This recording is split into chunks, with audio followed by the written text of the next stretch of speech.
Chris, it's been about a month now since your last update. What's happened in that period and what other updates have you got for us now? Completely. I mean, look, December was an incredibly busy time.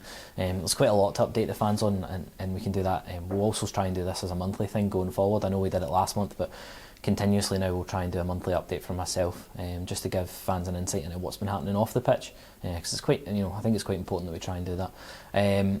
To give everybody an update on our gym, our gym over at Sinclair Street Turnstiles, it has now been signed off by both the Council and Police Scotland.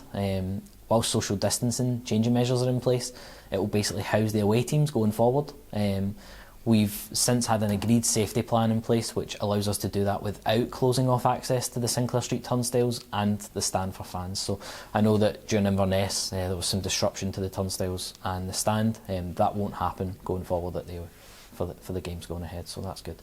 The biggest thing in December was the new manager. So December saw the appointment of Dougie after a thorough and structured recruitment process. He's now had a few weeks to spend some time with the squad and begin to implement his ideas. I think the big thing for me is, supporting the manager and the team through the second half of the season has never been more important. As we work hard to try and climb the league and get off the foot of the table, that's the priority. COVID-19 has been a huge part of December. It saw the First Minister's announcement on the 21st of December, which basically changed the protocol at hand's notice for outdoor stadia and events, and introduced a 500 capacity cap, which was, it was never going to be ideal for our current situation. The fixtures against Queen of the South and Partick Thistle, they were postponed due to the number of COVID cases within their squads, and it's something we're being extremely vigilant with, and we'll continue to manage it carefully as a club, trying to prevent any outbreaks, and particularly to players and staff as we go forward. You'll have seen that for the Dunfermline game on Saturday, we had to implement a ballot system. As it stands, this was an isolated kind of event because providing restrictions aren't extended, we would anticipate going back to normal or closer to normal for the future games. So, no, that's where we are with COVID just now. Looking ahead, we have plans to increase the amount of comms coming out in the variety, and the CEO updates and the monthly CEO update will be a critical part of giving a feel for fans behind the scenes as to what's actually going on here at the club. The process for next season's strips has begun.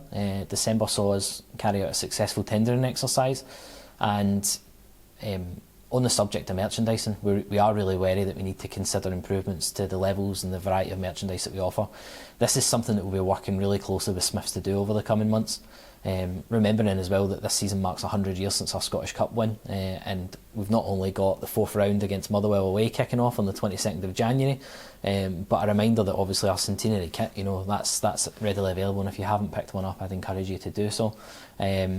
The big thing is really the consistent changes to matchday regulations and the procedures. That's been the big recurring theme, not only through December but through a lot of this season. It's often left myself and the team having to adapt and prioritise, basically making sure the matches are facilitated and they run the way they need to. And that's possibly hampered some of the capacity to explore some of these wider improvements. Rest assured, as things settle, we will start to develop these ideas and take them forward. We're also looking at ways to maximise the income from within the realms of capital.